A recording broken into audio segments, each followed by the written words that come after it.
Hello and welcome. I'm Thomas. This is channel called Wonder of Existence. Today is non-typical day because we don't have Geert with us, but welcome, Mike. Yeah, welcome to my house. Happy to have you here. Today is quite exclusive topic. Exclusive in terms of the fact that we are going to discuss it only you and me, but I'm looking forward to talk about it because it's a massive topic, and we can talk hours about aspects of humanity or about the humankind, about the question why we're here and what is the human being?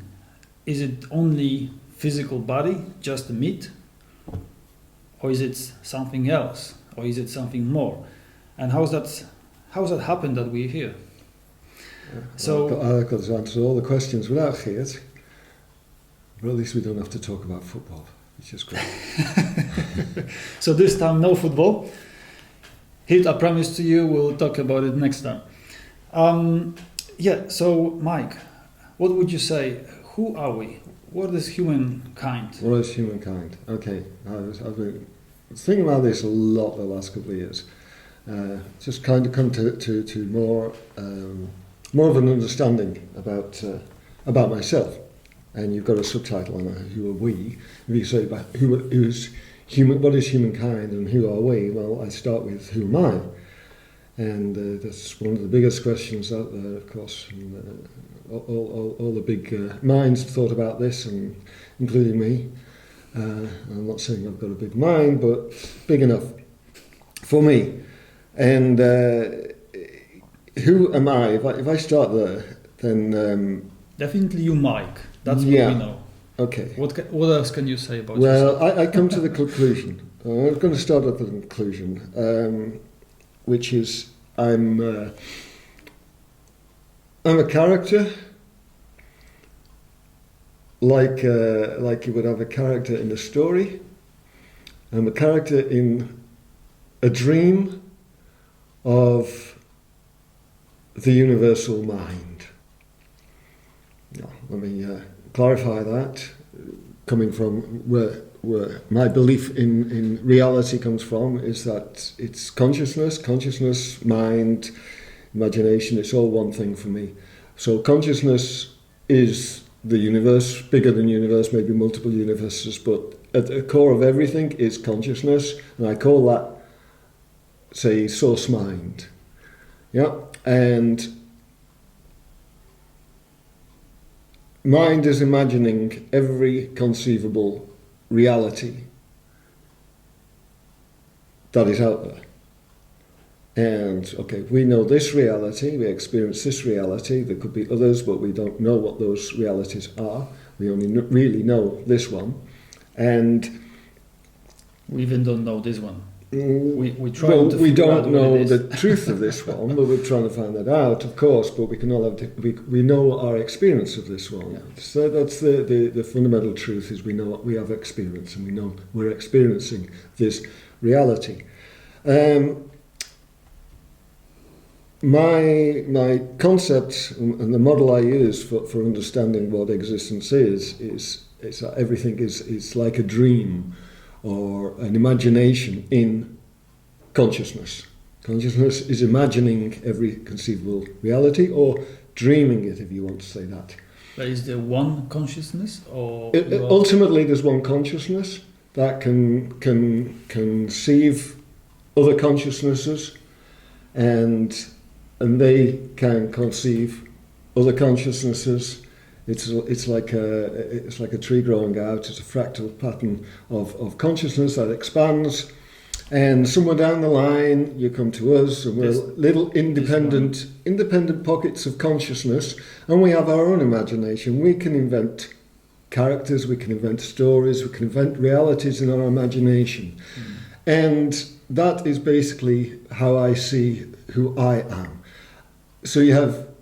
I know I can create characters, I know I can create realities in my imagination, and I can create physical realities, the experience of physical realities in my dreams.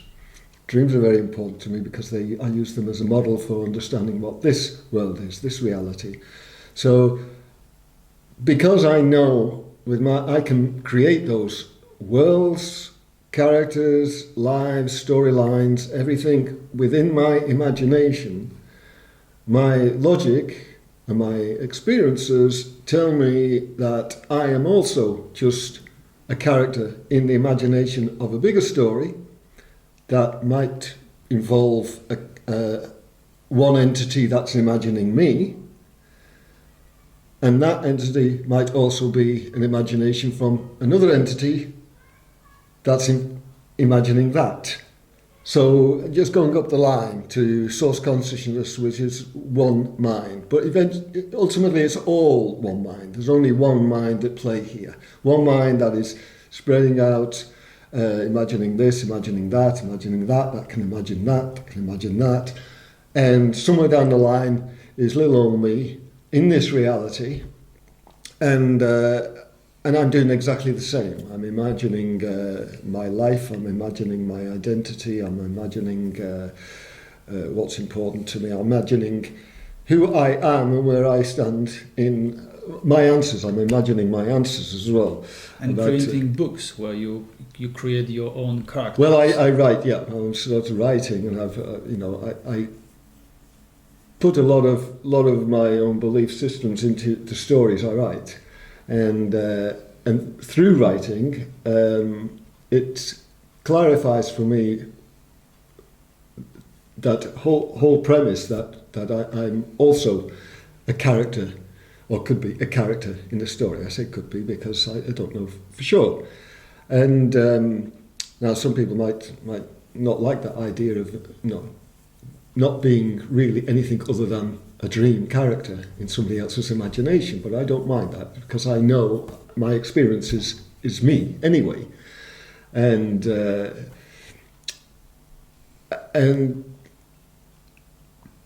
that sort of makes a simple model for me to follow. But so this is that non-physical consciousness creature entity existing.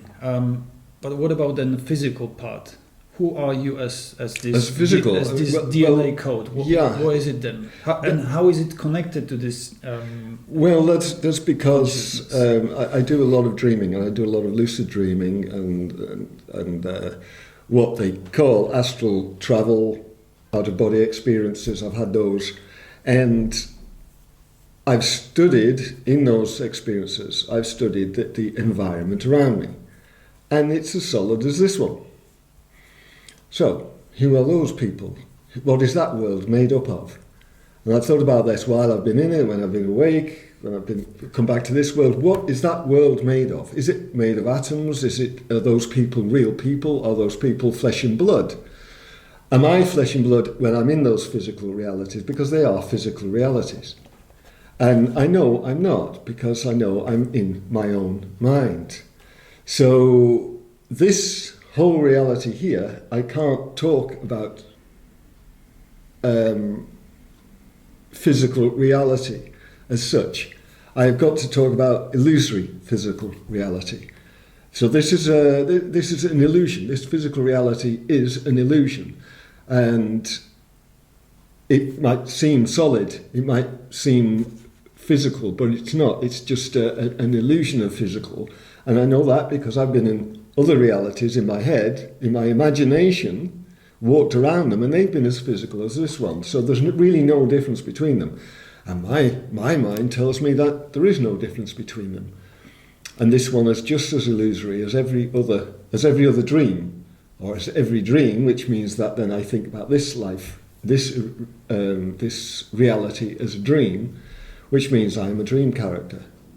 I don't have a body, I just imagine a body. So basically you're saying that you're actually dreaming within the dream. Yeah. All right.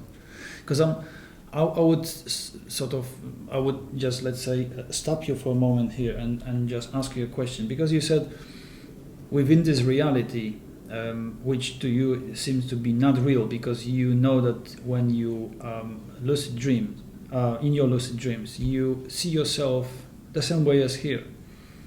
and whenever you knock the wood, you've got the same sound, you've got the same feeling. Is that correct? That's what you feel. Yeah. And based on that, you sort of assume that this is the proof that this reality is as real as the one which No, it's not proof. I mean proof. So Yeah, feeling. it is an experience that logically gives me the conclusion. I come to the conclusion that the chances of this being any different are very small. Okay, but let me ask you a question. Let's treat it from the back to the top, to the beginning, instead of beginning to the end. So why not assuming that what you see in this reality is actually maybe this way. What you see in your dreams is just the imagination based on all kind of memory which is in your head, which is stored in your head, and your brain just creates this artificial environment for you based on the information stored in your memory. So basically, you're not dreaming about, flying tanks, because you haven't seen the flying tanks, but you've seen the flying insects, or you flying planes. So basically, your brain. I'm just trying to analyze what you just said, right? Well, there's an argument. I know what you mean. And there's an argument that comes from a lot of people that your dreams are just reflections of your memory, and your imagination can warp those memories anyway and create things that you've never seen before. And recreate some imaginary situations that is mixed with other elements of your normal life or daily life, something what has happened. Yeah. If I analyze my dreams, that's how it is. Yeah, I see the reality mixed with some thoughts of my current thoughts, and they create really crazy stories. Yeah, and to me, they look unreal, because I know it's not possible, but obviously not possible based on this physical rules which I see and I can touch and smell. But in my dreams, I can, for example, fly if I want to. I know it's not real, but still I can fly. So my question would be, how can, once again, it's not a proof, because you cannot prove and I cannot prove either, but how would you say that this lucid dream is as real as this one? If I tell you that this might be just imagination, just your brain creating this. Yeah, well, I can say, well, why do you think it's just your imagination? Or why do you think it's just your brain creating this? You don't know. Correct. I'm just no, asking I know, you, but that's the point I come to, because I don't know either. But from my experiences, I come to the conclusion that physical reality doesn't exist, and I back that up when I what's the one thing that's backing up physical reality? You've been told that physical reality exists as an objective thing, which is made up of particles. Yet the same scientists that are telling you that are also going deeper and deeper and deeper into particles and finding there's nothing except waves of potential. Well, waves of potential for me means something that's not particle, and basically potential is something that can be thought and isn't yet thought. So science does not back up for me, doesn't back up the physicality thing.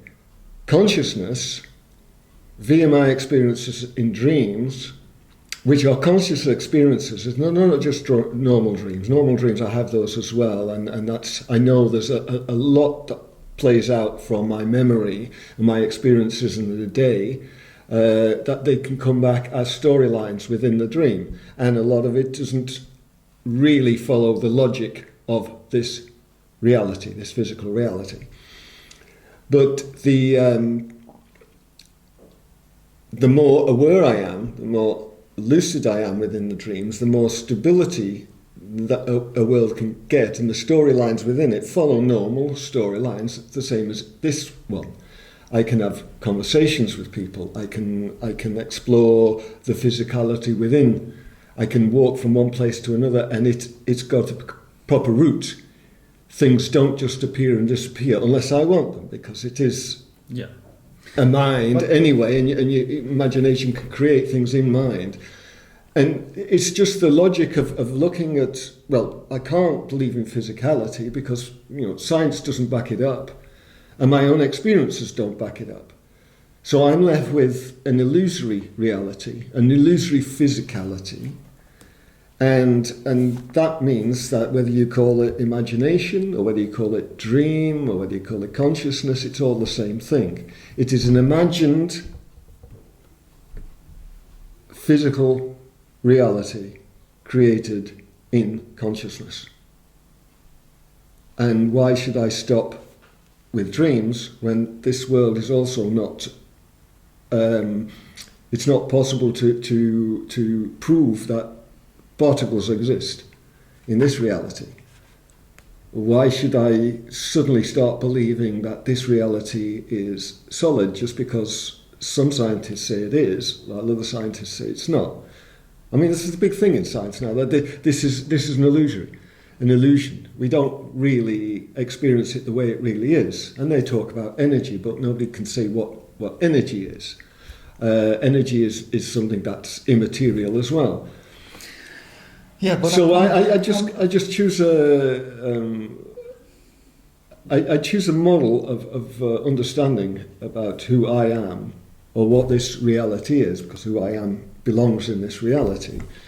And I choose that from a model that is backed up by my own experiences and my own logical thinking. It might be illogical to other people, but it's not to me. So that's all I have, is my own way of thinking. Out of what you're saying, I've got problems with understanding what the illusion means in your eyes, because to me, illusion means that it's something which doesn't exist or is not real. If you say that something is not real, and I'm not trying to prove you or this belief in your thoughts, or it's just a discussion, right? Yeah. Discussion of average men. I'm just trying to figure out how you can say that something is illusion if it really exists according to our senses, right? Yeah. So if my naked eye can see you, I believe that you exist. Yeah. If I can knock this table, that means it exists. And these are all my feelings based on the sensors which send this information to my brain. My brain performs some calculations and gives me the information, yes, that Mike sits in front of me. Yeah. So that to me means that you exist, not necessarily, in this environment, in this physical environment, you do exist. In order for you to disappear, you have to be, burned, you have to cease to exist. Like, when you die, your body just, your corpse become... So if I have a dream and I sit across the table to, say, you, or somebody I don't even know, and have a conversation with them, I experience that person as existing. Does that person exist? You mean you've got the same sensation? That's what you mean? Yeah, exactly the same. Does that person exist? I mean, I'm not putting words into that person's mouth. That person is having a conversation, is saying things that I don't even know, I wouldn't think of saying. And that person has a personality, and that person has a timbre in the voice, and they're wearing particular clothes, so they have a style, and they have a definite identity, as real as anybody here in this reality. Now, am I to say that that person is an illusion or doesn't exist? Do they exist? And when I say illusion, I'm not saying that you don't exist. I'm saying your physicality, and my physicality is the illusion. It seems like a physical reality. We experience it as a physical reality, but it's not. That's the only thing I'm saying that doesn't exist. The fact that you exist, I'm sure you exist as much as I know, or I'm sure I exist. Because I experience myself and I experience you. And I'm sure you experience yourself. So we do exist. Although there's always the argument that I could be hallucinating you, or you could be hallucinating me, but I'm pretty sure it's the other way around because I know I'm not hallucinating myself. So I do tend to think that you exist, and I know I exist, because I experience myself and I experience you sitting in front of me. So you do exist, but your physical appearance is the illusion, not the existence. But if it's physical, if you can touch it, feel it, smell it, Yeah. does it mean that it still doesn't exist? It means that it's still not physical. It means that it only appears physical. And it appears physical because that's how imagination can create. And I know that because I can create physical things in my dreams that didn't, out of nothing. And they are as physical as anything in this world. And I've created them out of nothing. I've just thought them up. And I'll give you an example. I've manifested cars, aeroplanes, motorcycles. With all kind of details? If you Yeah. looked up, let's say, Yeah, what kind of engine is this? Without knowing all the details. My best example of that is it started off as a dream, and I was riding a motorcycle down this street. Now, I don't ride motorcycles, I haven't got my license, but it's something I'd love to do. So, I mean, it comes into my dreams now and again. I'm riding this motorcycle, and then I stopped, and I realised that it wasn't a motorcycle.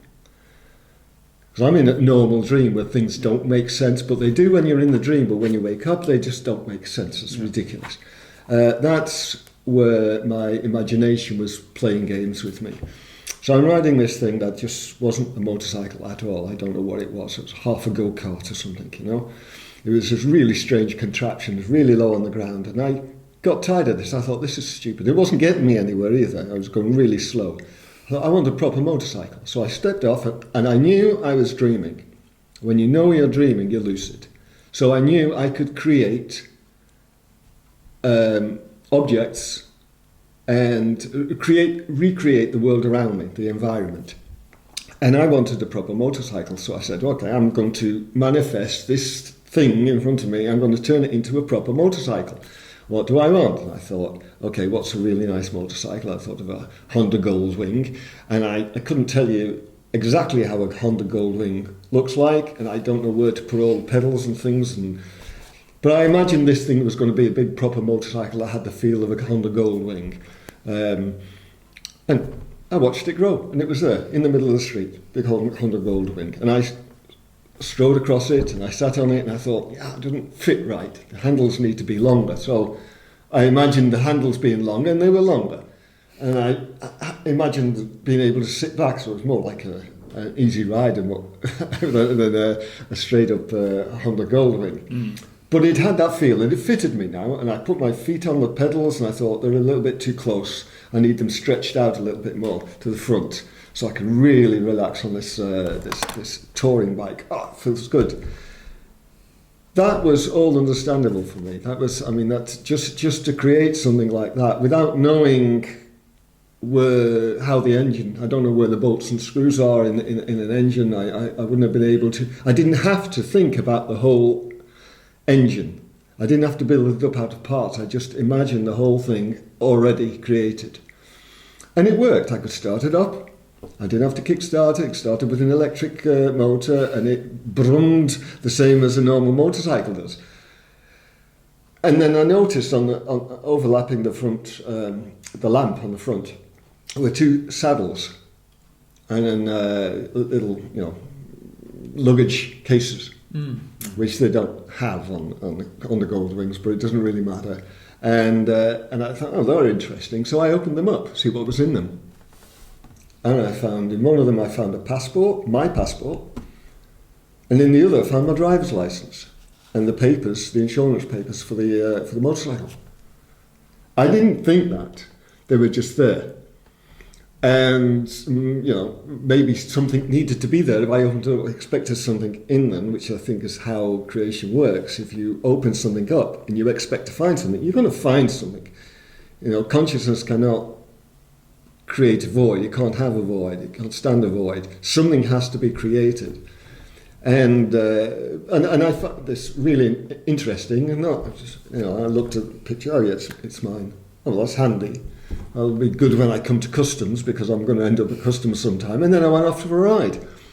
And when I rode, it was I was seemed to be heading through Spain, and but when I got to the border,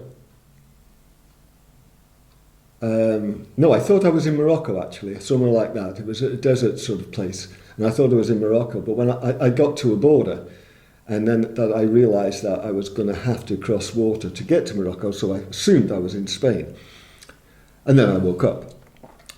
But the point is, I know from experience, and I'm pretty good at it now, I've done this multiple times, I can create physical objects in my dreams that are as solid as any physical object here, and they work the same way.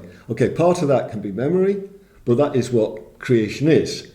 It can imagine things, and it can create a way for it to work. And if it's creating something that already exists in creation, in imagination, it's just recreating another part of imagination. But it doesn't change things. Everything that exists is in imagination already.